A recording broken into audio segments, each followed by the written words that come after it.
La mare antisistema és un dels 8 monòlegs de Darío Fo i Frank Arrame. El nom original d'aquesta obra és La mama friquetona, està en italià, i nosaltres, després de fer-li unes quantes cosetes i apropar-la així a València i al temps actual que estem ara, finalment donarem en ficar-li el nom de la mare antisistema. Una dona, mare, esposa, lluitadora, idealista. Saps, jo penso que això li passa a moltes persones, no té per què ser a dones, sinó també a homes, i saps aquest moment a la teua vida que no pots ja més, que estàs fart, que dius ho manaria tot a fer la mà. Doncs aquesta dona ho fa.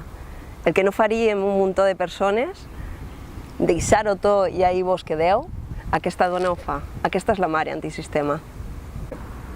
Una mare, que se n'adona que una altra vida és possible, que es desfà de les seues cadenes i que decidís viure la vida tal qual.